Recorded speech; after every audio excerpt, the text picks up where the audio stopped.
After an 8-hour workday in HR, would you really want to listen to an HR podcast after work? Probably not. Bill Yost came to this realization, and after he pivoted his LinkedIn content, gained 20,000 followers in just 6 months. In this episode, we dive into why it's better to be honest on LinkedIn, how he has a comment with 500,000 impressions, and the story behind the pirate emoji in his name.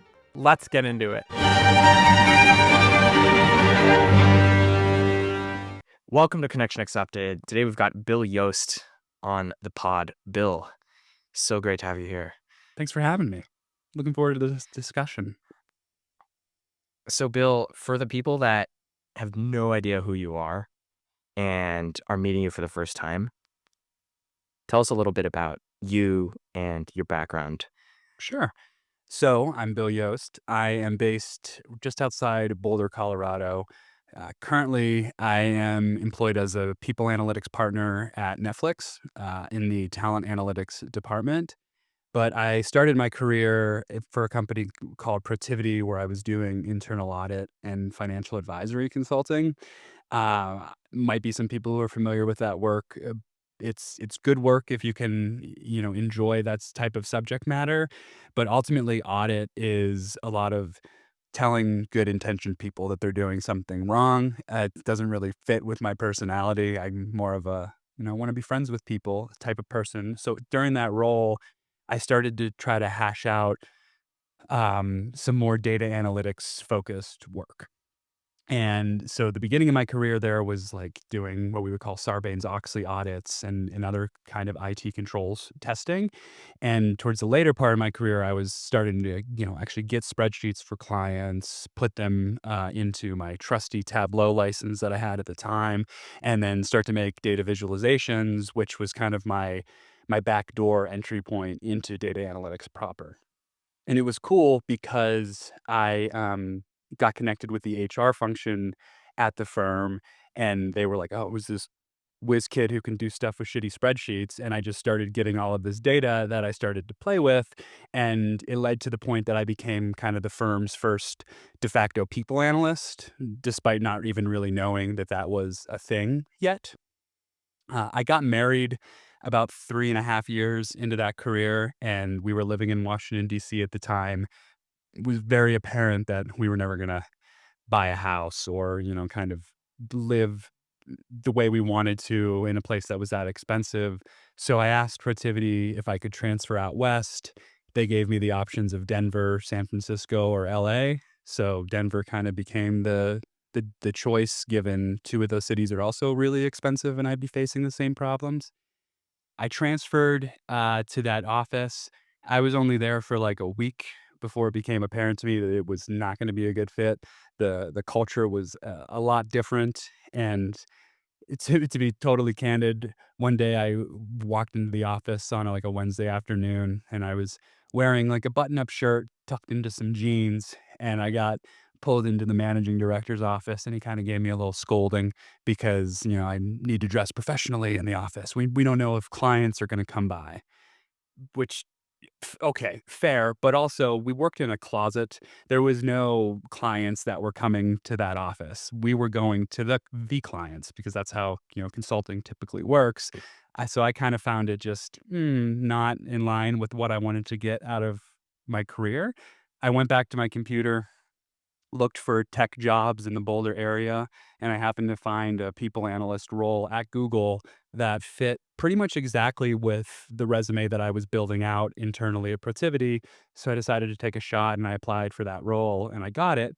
And then I ended up spending almost 8 years at Google, where I bounced around to five, I think, different analytics teams under the people analytics umbrella, doing things like just ad hoc reporting, really cutting my teeth on how you pull data for a stakeholder or make that data useful for them, getting my arms around the HR data infrastructure that we typically have in these different firms.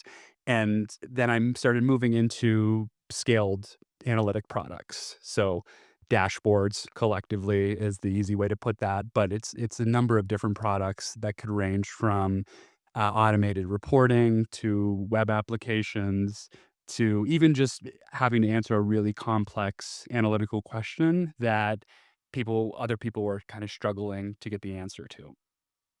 So that was all well and good until it, turned a little bit. The ChatGPT came in November of 2022 and started changing the world significantly. And the focus of the analytics team there shifted in a way that didn't really align with what I was trying to get towards anymore in my career.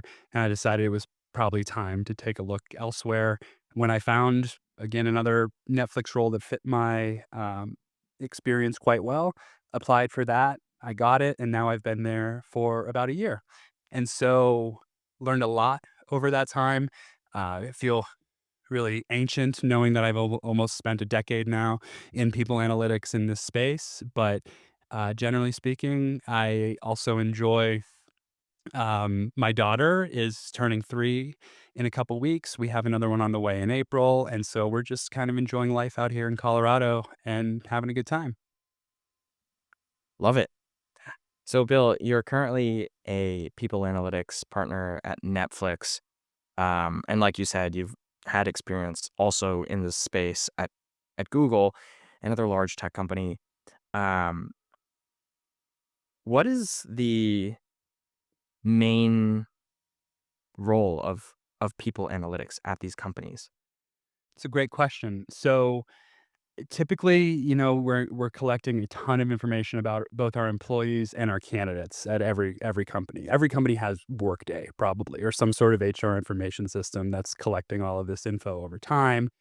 Making good use out of that information is something that ends up being a little more difficult, right? And so a people analytics function will typically work with a business intelligence function who's structuring that data in a way that makes it queryable, useful, actionable, able to build a dashboard on it, kind of fill in the blank.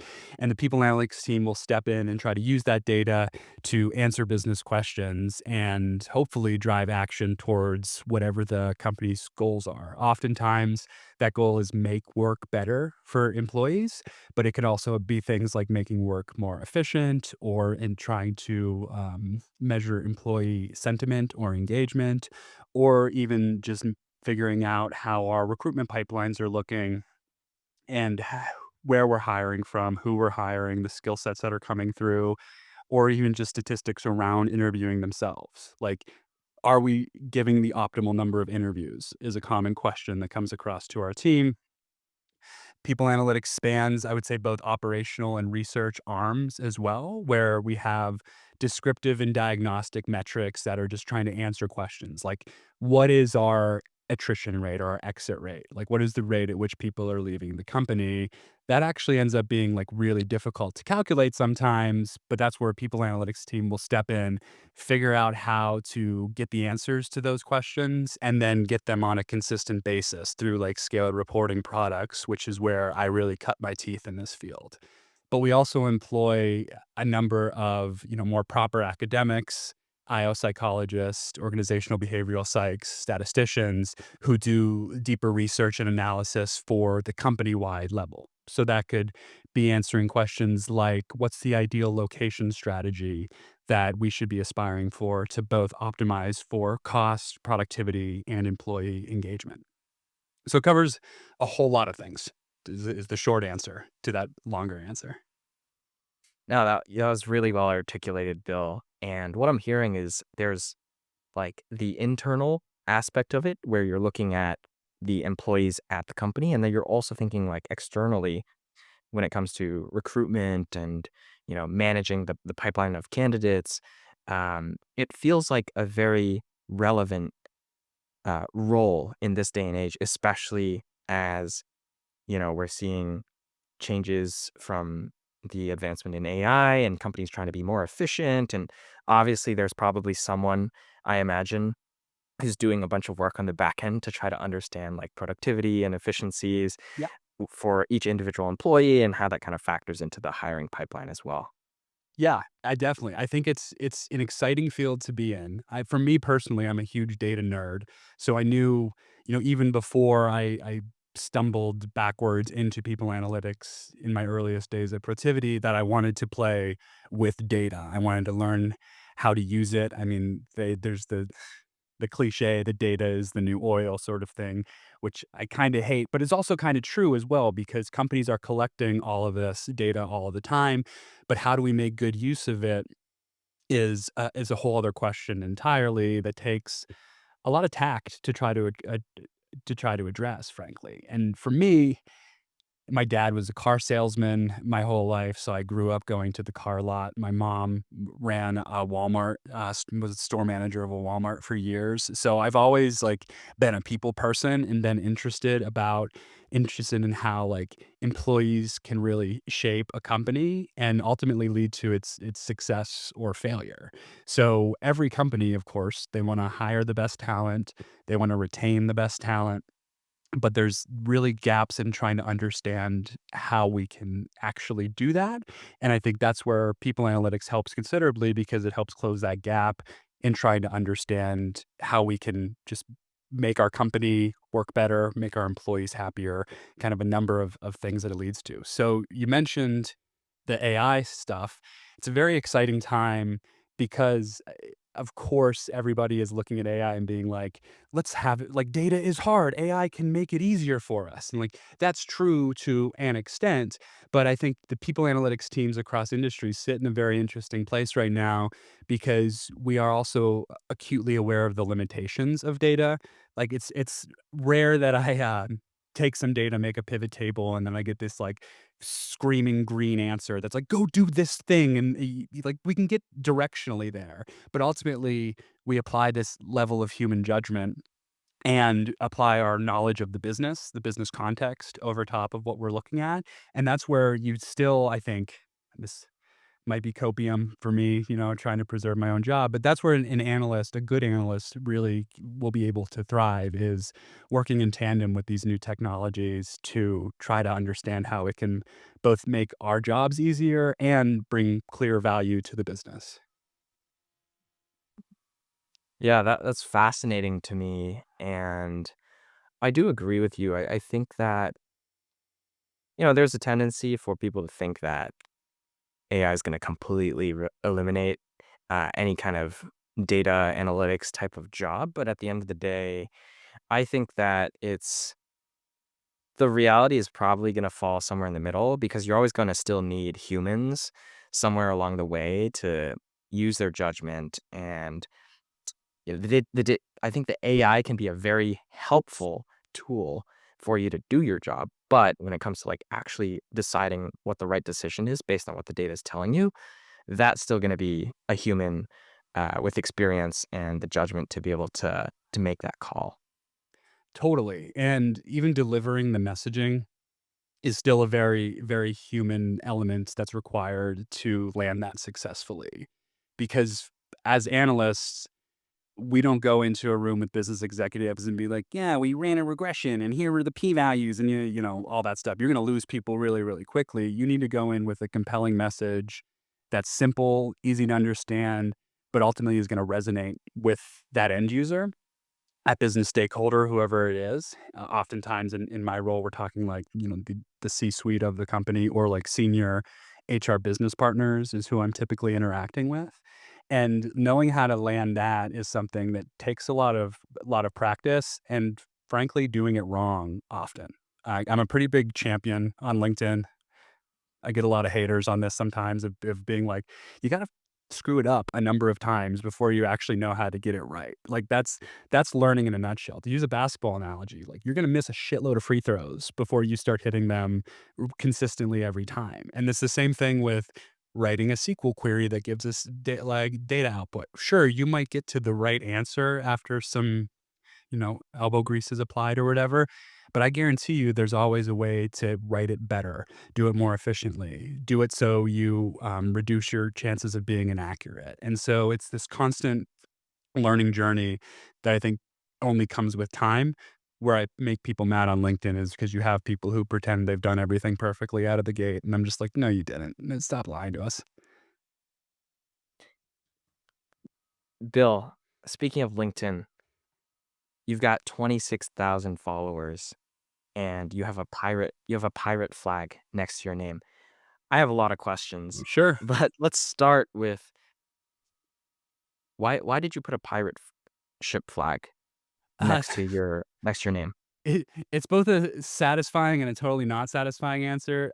So I think it would be helpful to back up to about March of 2025, this year that we're talking.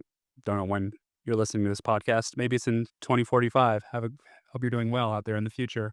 But I was like 2 or 3 weeks into my new role at Netflix. I logged into LinkedIn, um, as I had been for a very long time, looking at the feed and just feeling completely underwhelmed at everything that I was looking at. The the discourse in my industry specifically was just so dry and just like pound your chest thought leadership stuff, very at odds with what I was kind of saying earlier, where this I think it's better to be honest and kind of learn in public and just have frank discussions about some of the challenges that we sometimes face. And so I just started posting silly or real stuff that kind of came to mind that I hope would inform, but also I wanted to make people laugh. I wanted them to have a good time, like reading my posts, because I wanted them to come back and engage and kind of. I thought that if I threaded this needle right, I could communicate to analysts in a way that resonated with them. And so this timing kind of coincided with lots of people getting weird on LinkedIn at the exact same time. There was just lots of like the push to kind of be more human on the platform.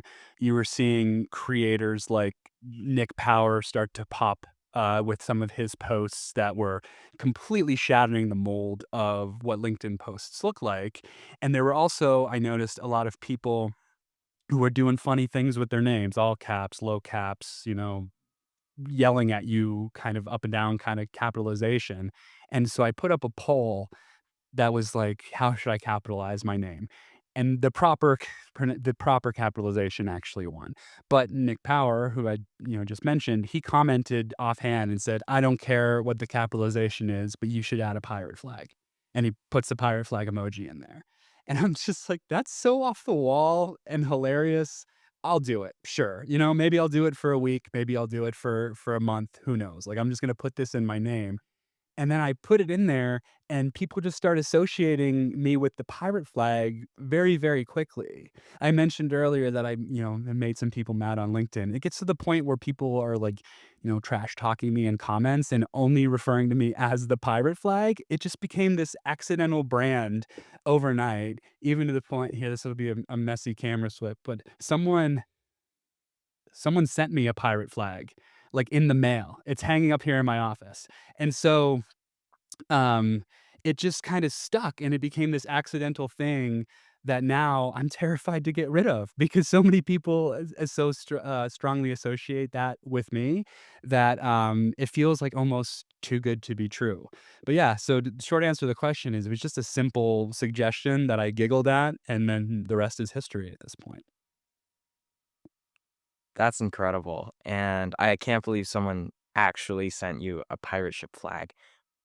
Bill, why do you think doing something as small as adding that little emoji in your name, why do you think that had such a large ripple effect on just like the people on LinkedIn and in your network?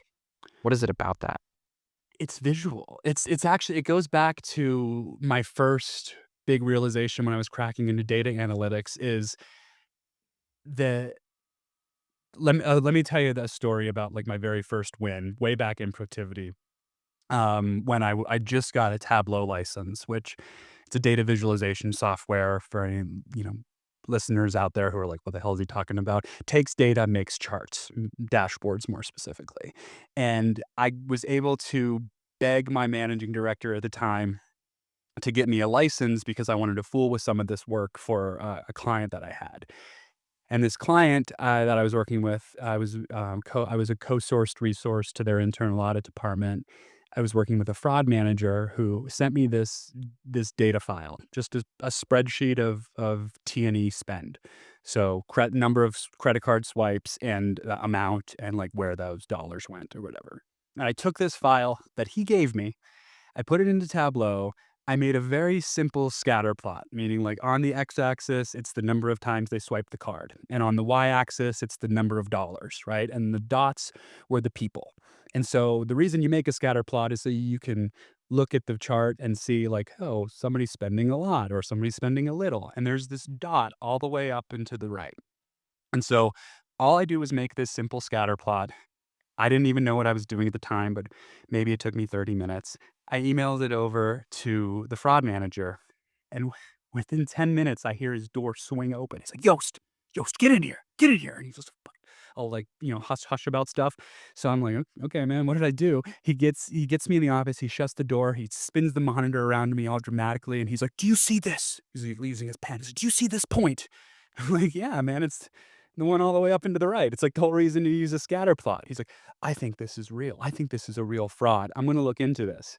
And like 2 weeks later, it turns out it is. It's like an executive assistant of, a C-suite executive who was just, like, running their personal charges through their corporate card, and the exec was just too busy to care, and it was just like, "Yep, approve, approve, approve." They even put their wedding on their freaking corporate card, dude, at, like, at a venue in New York City or something. It was expensive, and so it becomes this lightning bolt moment for my career.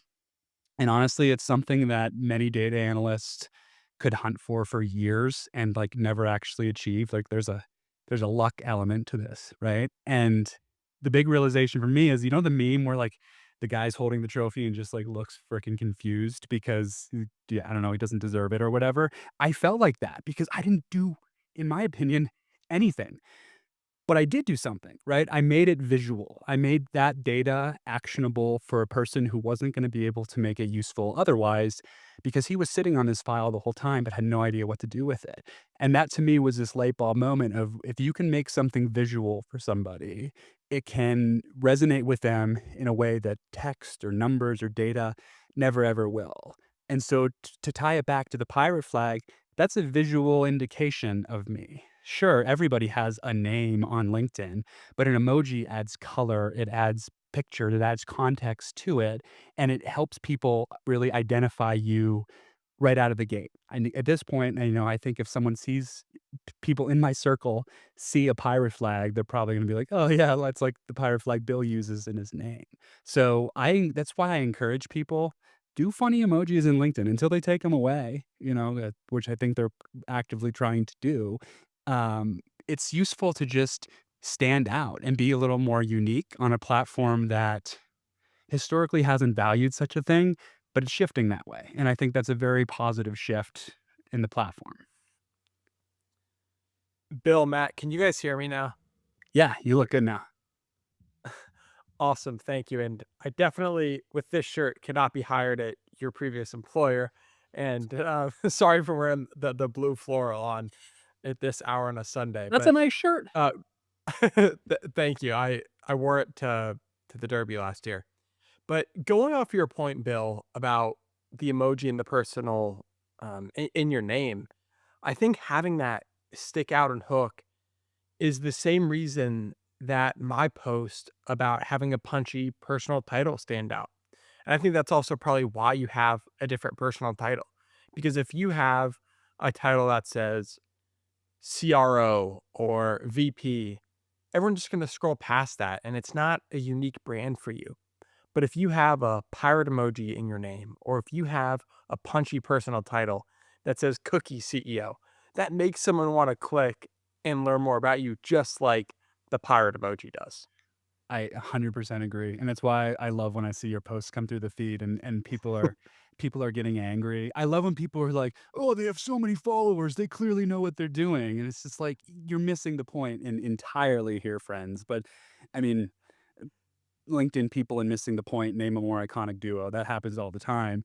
But totally, right? It brings personality. And I know if look, I have like 2,000. I'm not trying to brag, because it's actually quite annoying. But I have like 2,000 connection requests just sitting there right now. It's just, even opening up is just overwhelming.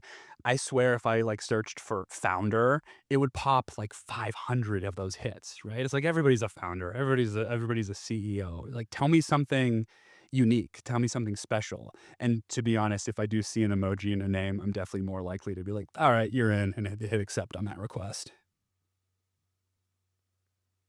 How have you thought about your content through this lens? Because, at the start, I think it's been more people analytics side for you, and you've shifted now to more um, funny content and not necessarily people analytics focused content. So, how has that shift been for you in making content on LinkedIn?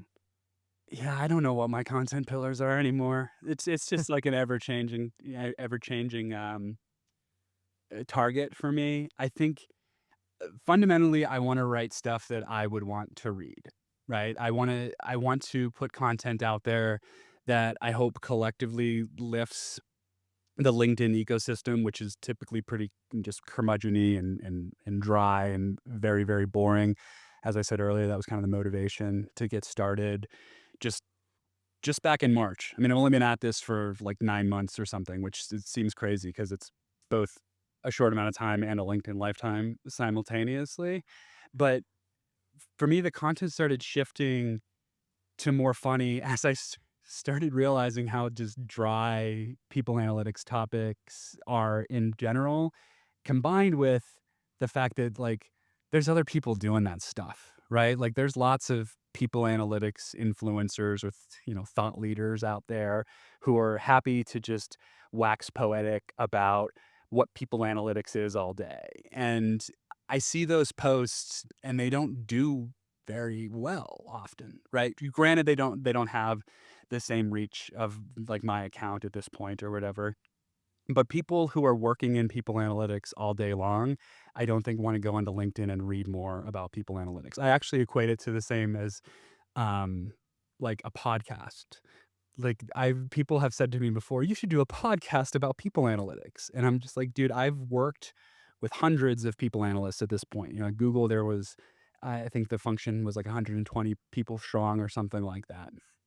I don't know very many of them who at the end of their day, 8 hours doing their job or whatever, want to like start driving home and fire up a people analytics podcast. Like they want to go somewhere else, right? And do other things with their time, or at least I do, right? And so you're definitely right. The percentage of my content that is specifically about people analytics has dwindled over time.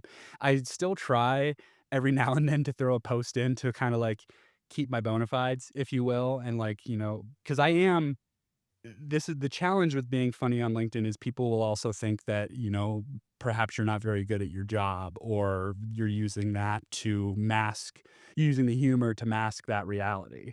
But like, I don't want to toot my own horn too hard, but like, I'm pretty good at my job and I've been doing it for a long time. So I do have insights and stories to tell, but I reserve it for when I can couch it in a way that I can also use humor and make it resonate with people in a similar way that a pure comedic post will do. But ultimately, I'm chasing reach here. That's what we're all doing when we make posts is like we want eyeballs to see them.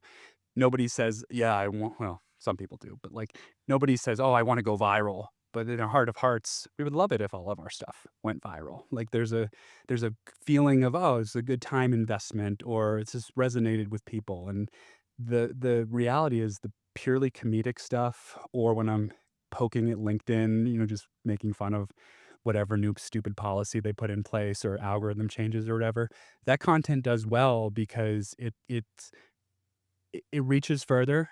Like, it's applicable to way more people than just like industry specific stuff. And it's just more enjoyable for me personally to write.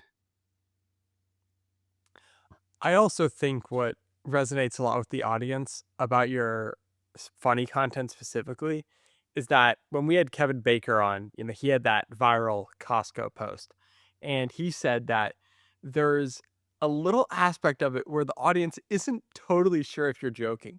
Like with your email sign offs, like it starts kind of believable. And then it's like, okay, this is obviously satire and this is hilarious.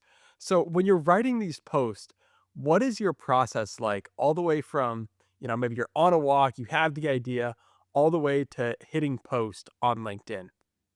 So, it is typically many of my posts have come from my dog walks. I have 2 dogs. I walk them every single morning, and every single evening, and I'll just, be reflecting on the day before or even maybe some stuff that I read on LinkedIn and start to kinda shape that into into my own mold of how that could work in terms of content for my feed, and I'll just kind of think about it and put it in the back burner, or just write down a quick note in my I have an Android. Don't roast me. But like in my like keep notes folder, I just have like a bunch of just half-baked ideas that I'll write down.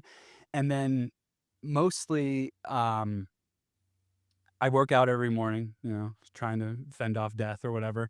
And so I'm on the treadmill or I'm doing weights. And during that time, like my head is really clear to just kind of think about this stuff. So that email sign offs one specifically, I can remember molding that while I'm watching Tires on Netflix. I recommend it. It's a good show.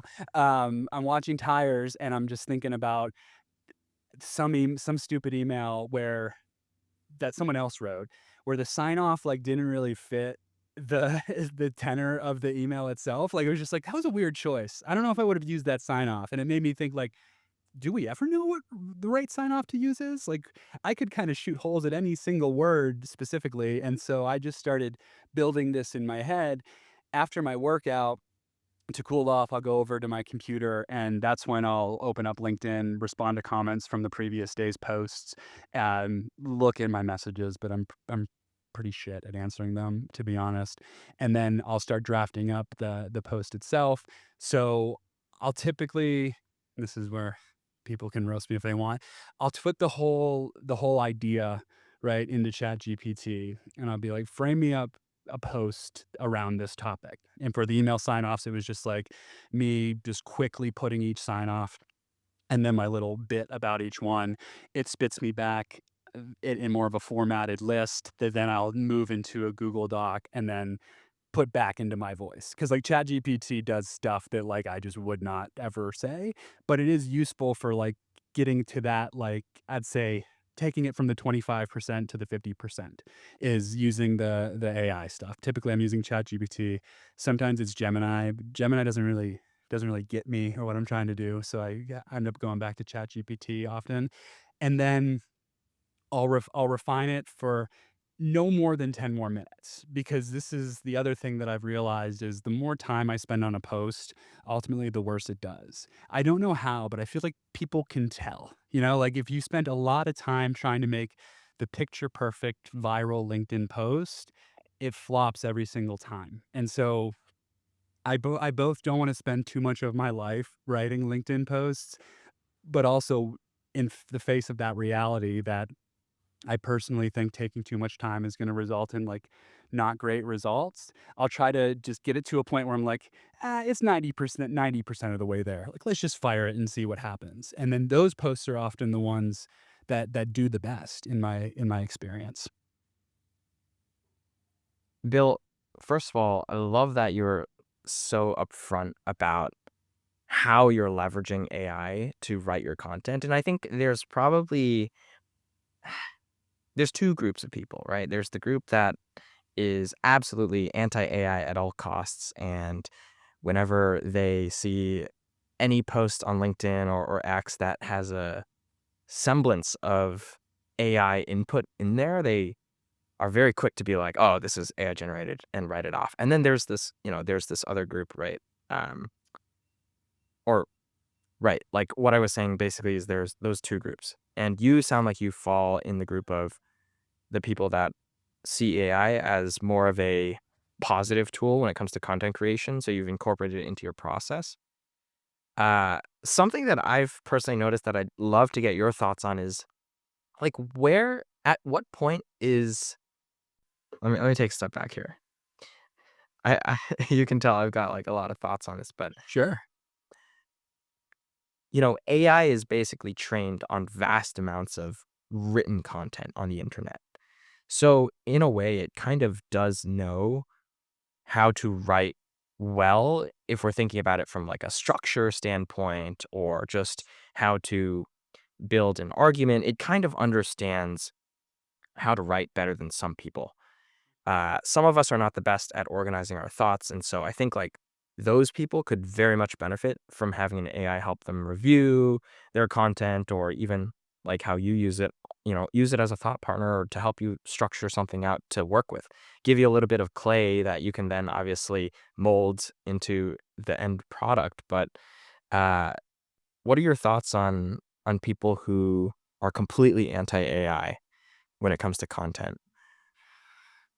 I respect their commitment, but I think, I think they're ultimately punching in air, right? I mean, it's the genie's well out of the bottle at this point. This is something that every company is running head speed or head first into implementing it everywhere that they can possibly find it.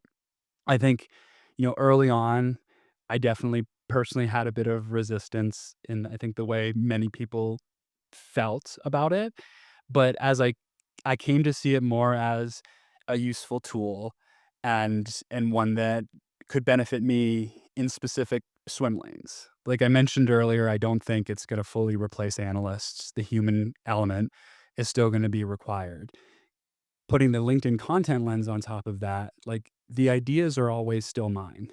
I'll be totally honest, if you go to ChatGPT and say, "Give me an idea for a funny, hilarious, viral LinkedIn post," they suck because those posts haven't been written yet. There's no training data on, like, my posts, right?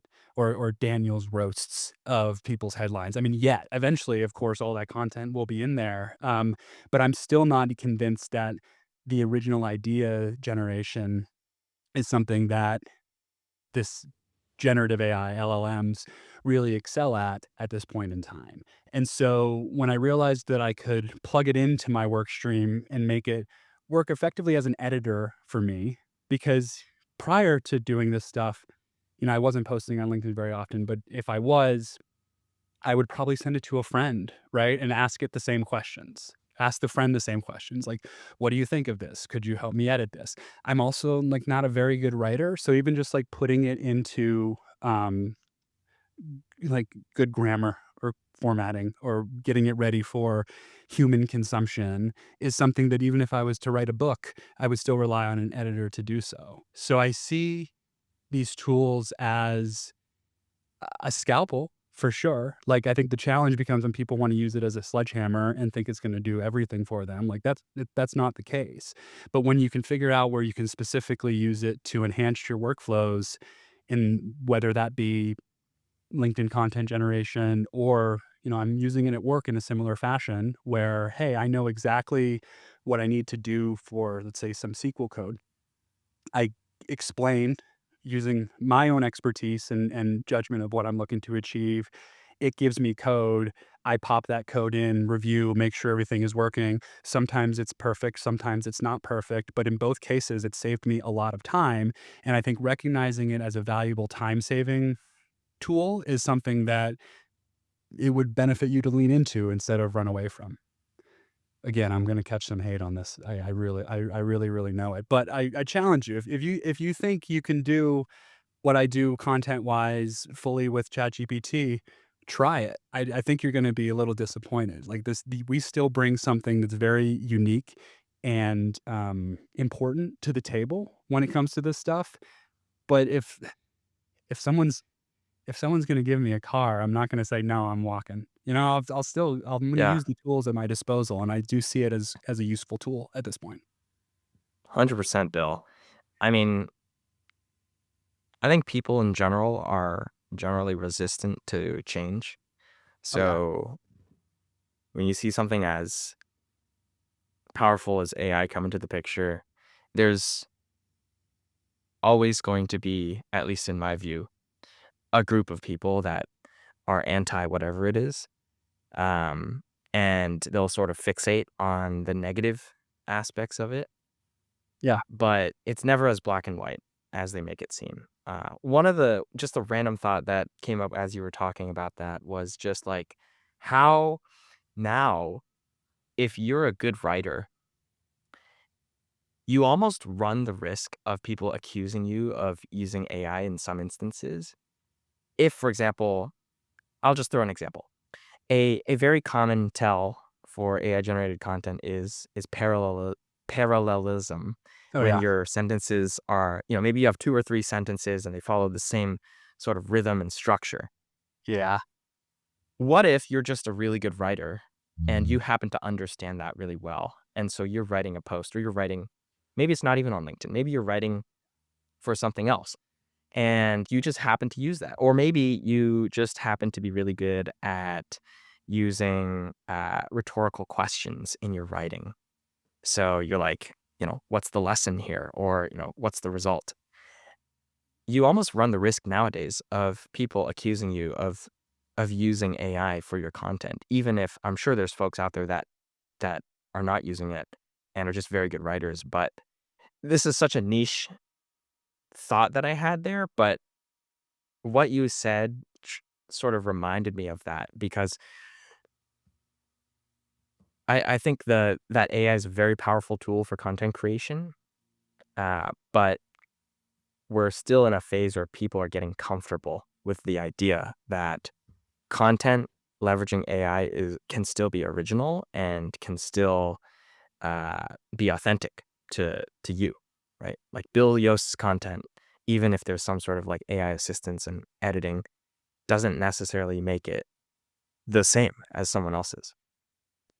Yeah. So to answer the first part of that question, if you're a really good writer and you were using parallelism and M dashes and rhetorical questions well before AI, I'm sorry for you because that does suck truly because it is a really big, uh, because there's a lot of people who are dumping an idea into ChatGPT, taking the output wholesale, where it does use a lot of those good writing techniques, and then pasting it.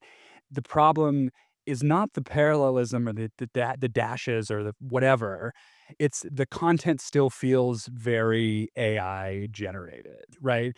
So I will be honest, I've definitely told the AI to like knock it off a little bit. Like this feels too AI, even though if it's grammatically correct or whatever, because I think it's still important for credibility purposes that the content is in your voice, right? And if you're a good writer and you've always been a good writer and you're not even using ChatGPT and just putting that content out into the world, it does suck now because you're now surrounded with a sea of other people who are writing content that sounds suspiciously similar to you. So it's even more paramount that the message underneath all of the words and the formatting and everything is rock solid, unique, and communicating something that people can resonate with.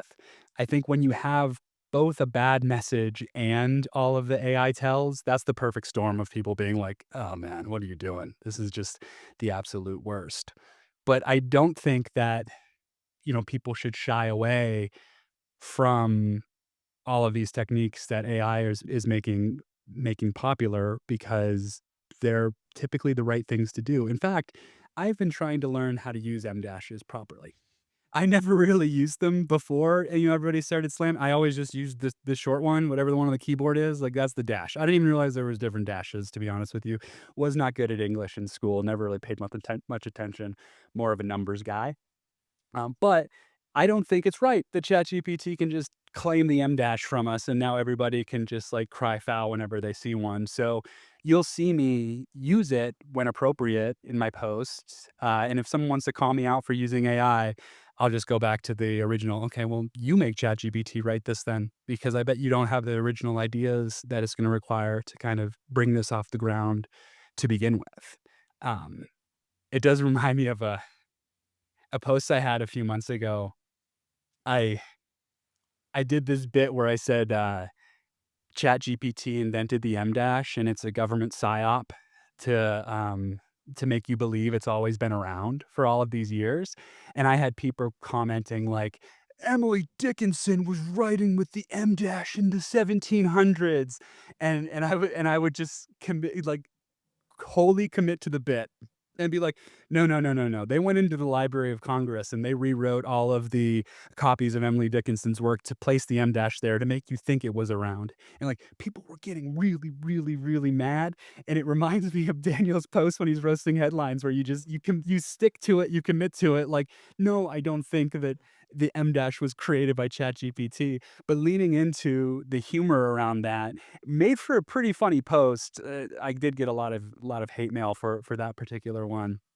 But to answer the question succinctly, I would keep writing in your own voice, right? If you didn't use AI tells before AI, don't, right? If you did, then continue to write as you do because the organic human element still shines through. I will say that if I see a post I don't like and it has a bunch of AI tells, it makes it very much easier for me to not like it even more. But that's just, me being a curmudgeon. Love that. Let's talk a little bit more about people getting upset on LinkedIn. Let's do it. So generally, the trolls on LinkedIn are far more tame than on other platforms like Yeah. X or other social media.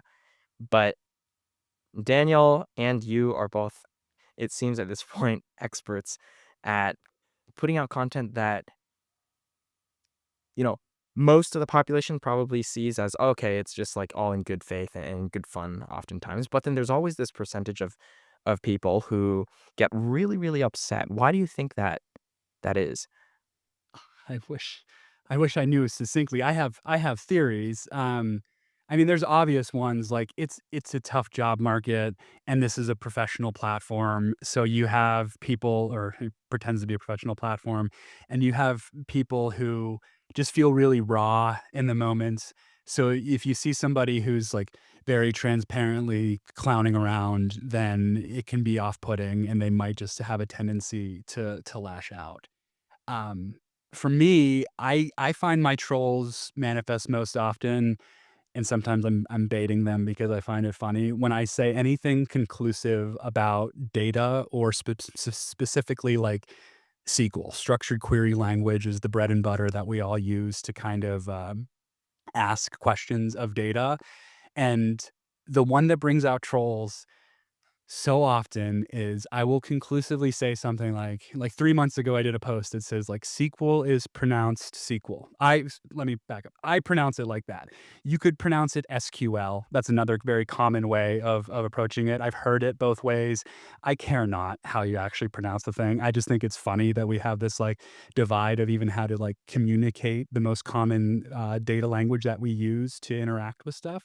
And so I make a post that's like SQL is pronounced sequel, not SQL, and I just, made a bunch of jokes about why that's the case, and I maintained the bit, and I held, like, really firm, to people who were coming in and being like, "Well, actually, it started as structured English query efficiency," or whatever, like, it was originally, like, SEQEL or whatever, so that SQL is apparently the canonically right one, but SQL just kind of came over time.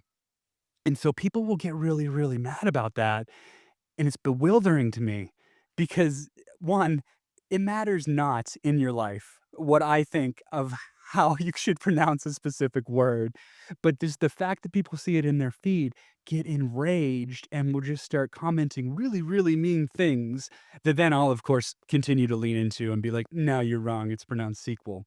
And so I've now made this a bit where, like, I'll wait 2 or 3 months, but, like, just 2 weeks ago, I posted the exact inverse of that, where I was like, "Sequel is pronounced SQL, and anyone who says it's sequel is a liar." And even in my comments, I linked the prior post and said, "This guy's a liar." And I still, even with all of that transparency, had people jumping into the comments just incensed that I would say something as conclusively as, "This is how you pronounce a word." So if people are ready to fight over the pronunciation of a word, the bar is really, really low. So whenever I make a post, regardless of the content, whether I'm trying to, bait trolls or not, it's almost guaranteed, Daniel, I'm sure you've seen this too with your post. Once you hit a certain number of impressions and that reach starts to hit like the second and the third degree networks, it's hitting people who like aren't familiar with your style or your posts, and they read it very, very directly and will come in and just like start getting mad. It's at the point now where I'm just like, I'll make a post, I'll wait, an hour to see how it's clocking and be like, yeah, maybe in like 7 hours, I'll see my first troll. And I'm almost always right. Like they come out of the woodwork all of the time. And there is just like this underbelly of angry people. Like not unlike any other social media platform. I just find it much more surprising on LinkedIn because your actual name and your photo and your employer are all associated with your account. So the stakes are a lot higher, which is why, generally speaking, the trolls are tamer, but they're still there. And sometimes people just don't care, right? I've been called some like pretty nasty stuff in my comment sections and made me go, "Oh, okay, that was further than I would have taken it, but clearly you're very, very angry." And it happens, right? And so I find the fun in, again, baiting people. The M dashes or government psyop was just trying to bait people, and it like worked in spades at that point in time. But I think it just comes down to the internet, and people are angry. And so when you combine those two things, like you're gonna find them on your posts whenever you hit a specific amount of reach.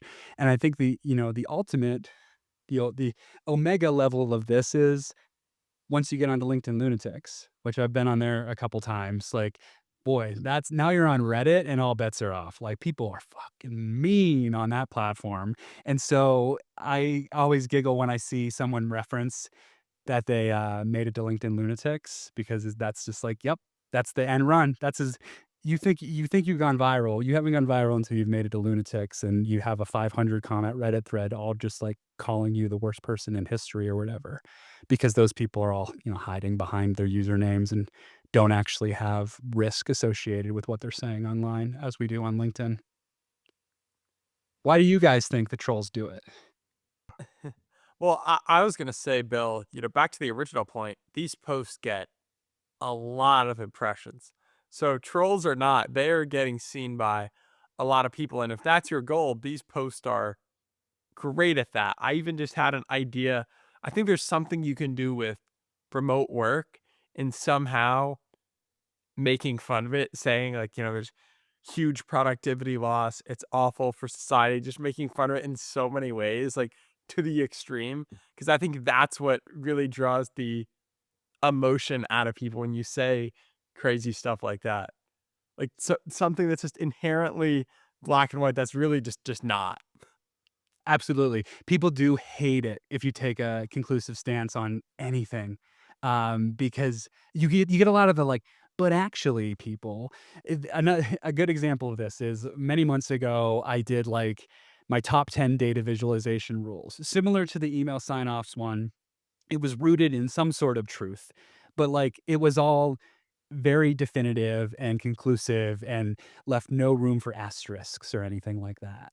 And I've been in this field a long time. I know very well that every single one of those rules that I stated like could be broken for very good reasons. They're generally decent rules of thumb. Like if you were to just take that post at face value and follow those rules, like you probably wouldn't hurt yourself doing so. But like certainly there's reasons, depending on this the audience that you're presenting to or the nature of your data or whatever that you would break them. And I had this guy send me a message that was like a page and a half Google Doc refuting each point one by one. And I'm like, dude, I'm not gonna read this document. I'm like, I'm not even going to engage in this discourse. Like, you clearly missed the point that I'm just writing satire and trying to rile people like you up. Mission accomplished, but nobody wants to learn that they've been baited, right? That's not gonna make anybody excited at the end of the day. But yeah, say anything conclusively and you're gonna have the like at least two, but actually people showing up within minutes, maybe dozens if the post gets a lot of reach. Now my brain is turning on like what can I conclusively say to go piss people off on LinkedIn. So maybe I'm the problem. I'll admit that. I'll take that. So this is really interesting, Bill.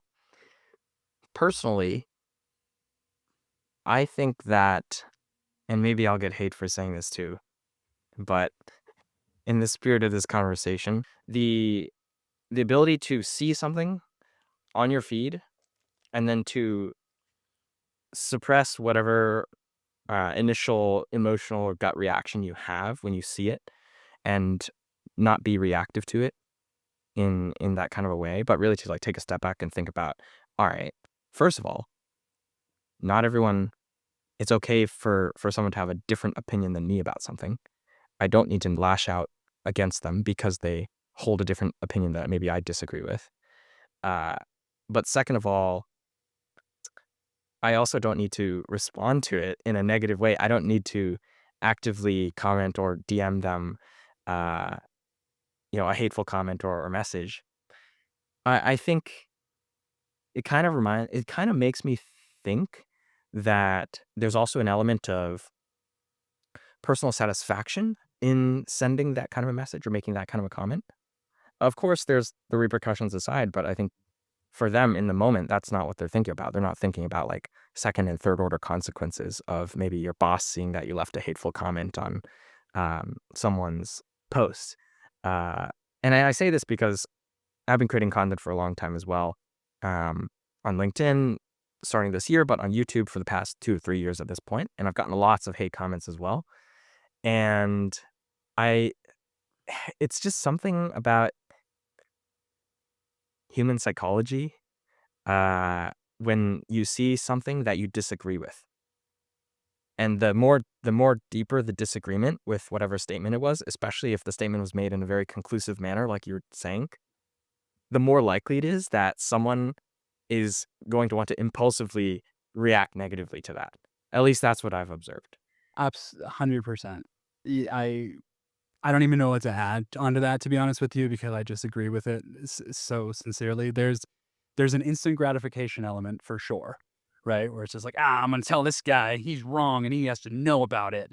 And then I have had instances where people people don't often apologize for their stuff on LinkedIn. They typically just delete the comments and like I never hear from them again. But I have had very rare instances where people are just like, I thought about it and like my reaction was a little strong. Sorry. It's like, yeah, it definitely was a little strong. Also, you were, reacting strongly because I said the acronym SQL is pronounced sequel. It's like in the grand scheme of life, it's not really a big thing to get upset about. And that's the other part that always strikes me as funny is my posts are always like low stakes, man. It's just like it's just stupid stuff like this that's primarily aimed at getting people to have a quick chuckle that really, really fire some people up. But you kind of just take that in stride because the law of large numbers dictates you're gonna find some people who I mean, just out of the gate, not every single person on earth is gonna agree with you about everything, right? Even very, very popular opinions like, I don't know, I could probably post, "Hey, you should not smoke cigarettes," on my feed, and I bet you within some time, you'd find some people who are ready to give a full-throated defense of why smoking cigarettes is a fine thing or whatever. It's just everybody has their perspectives on everything, and we are very, I think, tribal in trying to defend those perspectives because we internalize these perspectives as pieces of ourselves. And then when somebody is coming and attacking the idea, you're also, by virtue of how they've internalized this, attacking the person as well.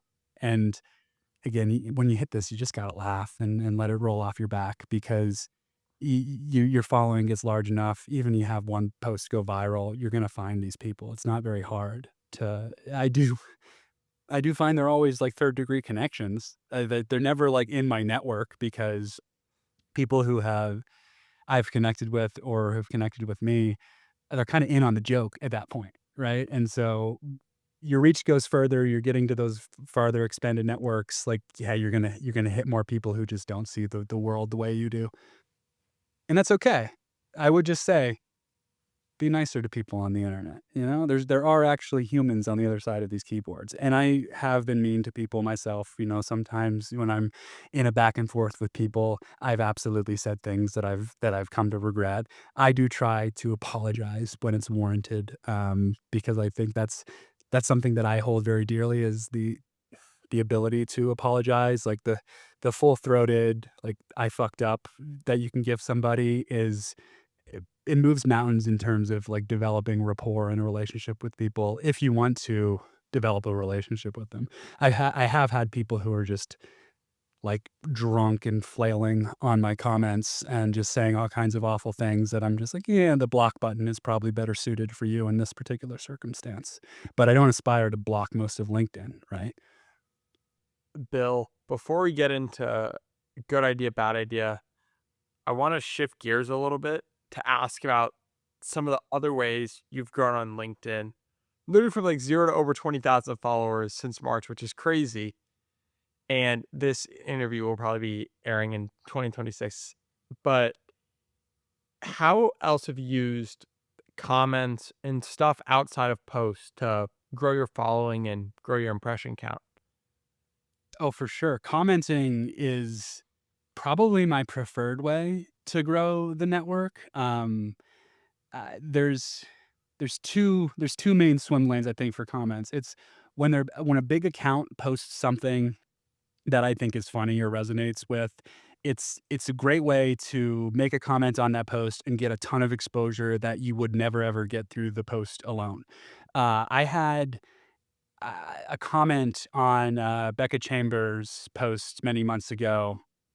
I'm trying to remember the full context. It was about how she was passed over for a role at Google because she was told she wasn't googly enough. Matt knows, but googliness is one of the, 4 pillars of interviewing that they're, measuring against, where it's to me, it's kinda like, the classic airplane test of, like, I'd wanna sit next to them on an airplane for 8 hours, but it's like, are you naturally curious? Are you open-minded? Like, would you fit well kind of in general with the vibe that we have going on in this company is just kinda googliness under a big umbrella. I interviewed a lot at Google for the people analytics function, was probably in triple digits by the time I left, and so my comment was quite simple. It was, "I've interviewed hundreds of people, for googliness. Your interviewer was full of shit." That's all I posted, and it was like, one of my most engaged with and viewed, pieces of content of all time. Maybe even the most, impression it was, like, over 500,000 impressions the last time I checked on it, like 800 or 900 like, likes or something like that, and it brought a huge wave of followers and connection requests to my account that just wasn't gonna happen otherwise. So part one is, piggybacking bigger accounts is how commenting is how you're going to achieve that. And then the other side of it is I really enjoy this side effect of my expanded reach now that I make a comment and it's going to show up in a lot of feeds. I try to use this power responsibly, right? And not just like completely you bring crap to people's feeds. But if I see something that is super funny, I'll always say, like, this is thought leadership, send. And just it's never thought leadership. You know what I mean? It's like it's a funny Mhm. joke or something, but it's just, it's my meta poking at this whole LinkedIn machine and also trying to bring visibility to the content itself. And so one of my favorite things to do is like before bed, scroll the feed quickly, see if there's anything interesting, but also very low engagement, make a comment on it, and then go to bed and wake up and see. It doesn't always work, but oftentimes, like that post blows up overnight. And I'll have like a nice message from the author being like, wow, I went viral after your comment. Thanks a lot, man. And it makes me like feel good in a like giving back to the LinkedIn community sort of way because everybody again wants to go viral, they wanna grow their followings, and if me just making a simple comment can do that, it often doesn't result in a lot of impressions or engagements on my comment specifically, or even people coming back to my profile, but it's like my way of sharing the love with people. So, comments are a great way, and I also use polls a lot. Like, I see polls as kinda different than the actual posts because I don't think very hard about polls. Like, the other day, I just was like, "What's the worst number?" And it was just it was like That's hilarious. 67344 996 or Catalyst, and that has, like, 600 votes or something right now, and it's just it's just another way to make people laugh that, I don't think you sorry, I'm turning off this Discord. It's another way to make people laugh that is not often well utilized. Some people will throw polls up every now and again, but I don't see that happen very often. And I think it's a format that people could lean on more. They don't get a lot of engagement or sorry, a lot of impressions, but they do get a lot of engagement from people, both from voting themselves or like leaving comments, leaning into the joke and what have you. So yeah, comment often. I probably comment, I don't know, 10 or 12x more than I post, right? I'll go onto LinkedIn, scroll, leave 10 or 12 comments. Each time I'm on LinkedIn, I'll only make, maybe one or two posts a day. So I'm commenting order of magnitudes more. And I'm also, of course, commenting my own posts when people are replying. Liam uh, Dormady says, he considers himself the host of his post. I'm Bill Yost, the host of my post. I like to kind of abide by that rule as well, and just if people are coming into my feed to leave any sort of comment, I want to engage, make them feel welcome, and just give a response to those things. Comments have been a huge growth lever for Matt and I. No one can comment as much as Liam. I mean, I think I went crazy last week doing like 300 comments or something, but Liam had like 500 or something. Like he's just a total beast with the comments. It's insane. Was Steve Pedro is active on my posts very often. Super nice guy. He got put in LinkedIn jail last week because he was commenting too much. I didn't even know such a thing was possible. So I apparently have to up my comment game to the point where I'm getting called a bot and getting banned. But hopefully you haven't hit that yet. Are there any of the things that you've done a lot recently that are doing well on the LinkedIn growth side outside of post comments and polls? Yeah, I host a LinkedIn live that's semi regular, called Dashboard Confessionals with my friend Morgan, who worked at Google People Analytics for years as well. We both since left.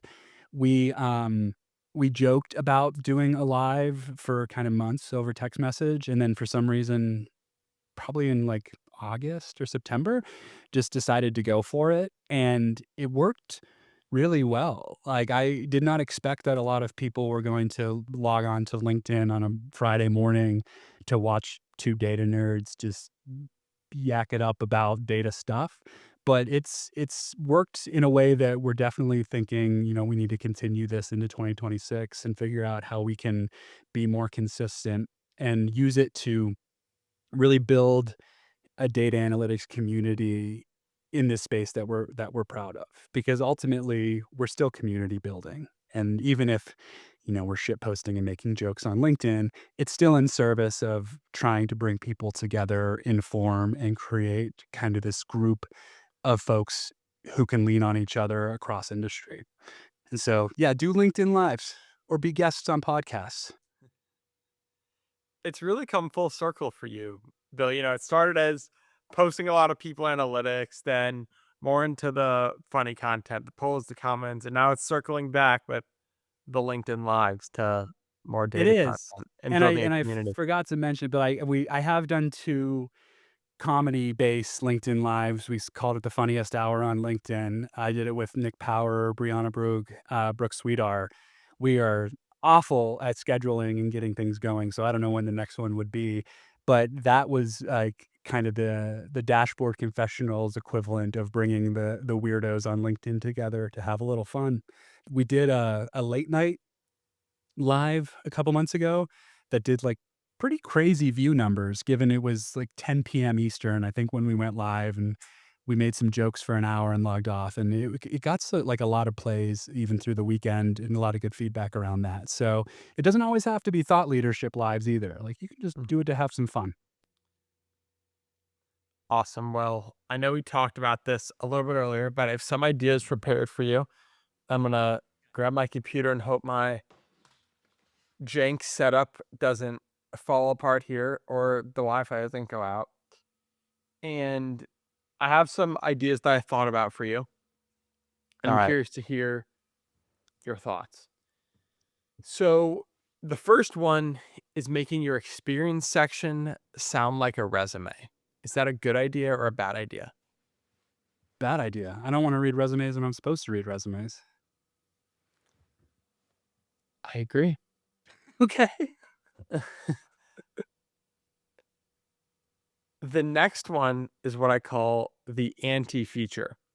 And if less than 10% of your users use it for a product, whether it's Netflix, whether it's Google, whatever it is, it auto deletes. Is that a good idea or a bad idea? Oh. Oh, I mean, I immediately applied my dashboard lens to this, where I think that would be a tremendous idea if it just deleted itself from existence because nobody is using it. I'll go good idea with that one. My next one is something I've started to see mainly a lot in e-commerce, and within these dashboards, a lot of ads have started to come up. I mean, Rocked has done, or I may be pronouncing that wrong, but they're a billion-dollar company doing ads after checkout in e-commerce. And I've noticed some companies like AppLovin are starting to do ads in other e-commerce dashboards. So do you think having ads in, one of your people analytics dashboards, is that a good idea or a bad idea, or what do you think? Oh, that's I think it's a good idea if it led to other products, right? Because the problem that we have in general in people analytics is the proliferation of data tools. You got a dashboard over here, a dashboard over there, a website here, and it's can be very hard for an end user to discern where they need to go to get what they need. Ultimately, everybody aspires for like one tool to rule them all that does all of the things, but that ends up being that's a fool's errand because if you make something that does all the things that by definition does none of the things, like you have to have some focus on what these products are actually doing. So if my dashboard had a little advertisement for like, hey, you're trying to do this other thing, go here. That's actually something I might chew on, to be honest. I think that's a good idea. Posting multiple times per day, is that a good idea or a bad idea? It's a good Let's idea say above 3, above 3. if they're good posts, I would say go for it. You should be aware of the trade-offs that are happening wherein you're burying the reach of the earlier post in the day. But I definitely have violated the one post a day rule many times if I feel like later in the day something comes to mind and it's something quick that I want to post. Just go for it. You never know who's online at any point in time, and trying to put yourself into the rather arbitrary swim lanes of, well, one post a day is best for reach. I don't know if the numbers, the data, the hard data actually supports that. I will say somebody posted a comment on my poll the other day that was like, "Is this poll based on my poll that I posted a couple days ago?" And it wasn't, but I was just curious what he was talking about. So I opened his page and I started scrolling, and he had posted like 18 times the prior day, and the poll was not one of them. And I was just like getting tired of scrolling. So I was just like, I don't know, man. I'm just going to have to tap out on this one. So there is an upper maximum. I think we could all agree 18 times in a day might be too many, but if you have 3 good ideas in a day, I say go for it. That's I've actually posted something equivalent to that on, Nicole Ramirez's post a couple weeks ago, and that became a pretty highly engaged comment because people were liking that idea. What about posting at 8 p.m. on a Saturday? I've done that and gone viral. So it's less likely, I think, for you to post at 8 PM on a Saturday and going viral than, let's say, 8 AM on a Monday or a Tuesday. However, there's still people online at any given point, and the algorithm favors posts that, happen in the first hour, or sorry, engagement that happens in the first hour or so, and so, I think if it's a good idea and, you have people online late at night, what's working in your favor by posting on weekends is there's less people posting stuff, period. So, I think you have so let's say you're at 100% of people posting and viewing Monday 8 AM. I think Saturday at 8 PM, you might have maybe 75% of the people online, but only 50% of the people are posting, right? So that gap there actually benefits you significantly in the number of eyeballs that are probably gonna hit at that point in time. That is such a good point, Bill. It's not something that I've thought about previously. I generally do hold the view that it should not matter what time or day you post. If the post is genuinely a high value or like a post that is going to go viral. I believe that it doesn't matter if you post it on a Saturday or if you post it on a Thursday, uh, because at the end of the day, we're trying to speak to humans. And if the humans are online, which I certainly am online checking LinkedIn on Saturday, maybe I'm an exception here, but I know that there's people there, then yeah, it should get picked up. And then, like you said, there's less people probably also posting, so you could argue the competition is less, which also compensates for the lack of traffic if that is the case. Yeah. This actually just last weekend, it was around Saturday at 8 p.m. Eastern time. I noticed everybody posting the exact same, "Hey, who would you sit next to on an airplane?" post, and it's like a bunch of politicians and celebrities, and there's like numbers on the seats, and you're supposed to pick your number. And I saw like 4 or 5 versions of that post in the feed in quick succession. And so I was at my in-laws' place. I went up to my laptop. This took me about 5 minutes, grabbed the image, grabbed my profile photo, put my picture over top of everybody's face, and then I posted, "Which number are you gonna take?" That popped off immediately, and so I was going viral, very viral by the time I woke up the next morning on Sunday AM. Sunday AM, I look at the feed and I see every marketer I'm connected with is posting that Wall Street Journal story about like companies are looking for storytellers, and everybody's all excited about that.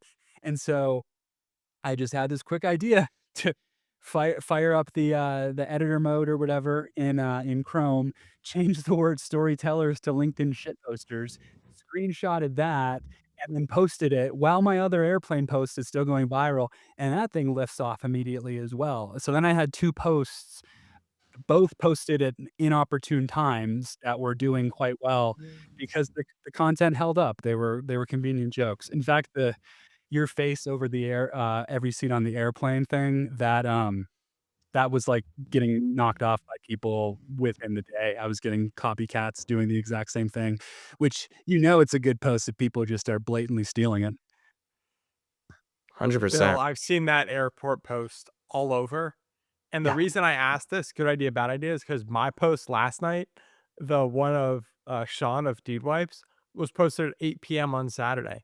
And everyone would have thought, oh, there's no way this can get views. And now it's at like over 100,000 Is it? impressions. Is it doing So, well? Dude, I saw Sean, he yeah, leaned into it. That's awesome. I He's know. cool. He didn't put emojis Er, in his name yet, though. I'm gonna start harassing him about that. You should. I'm put the toilet paper one. That would be so funny. I told him to do X toilet paper X. Sorry, I didn't comment. I didn't tag you. Go look at the thread. I responded to that in your post. Okay, I'm gonna go look right now. Um I will. Um, Bill, Amazing. is there anything else we didn't hit on that you want to tell the audience? I have a cookie company that I run with my mom. That's the cookie CEO part of my headline. So that's at www.cookiesworthsharon, SHARON.com. If you want some delicious cookies made by my mom and delivered to your door, go hit us up. She would love to take your order there. And if you want some funny LinkedIn content, follow Bill Yost. Thanks for coming on the show, Bill. Absolutely. Thanks for having me, guys. This was a blast.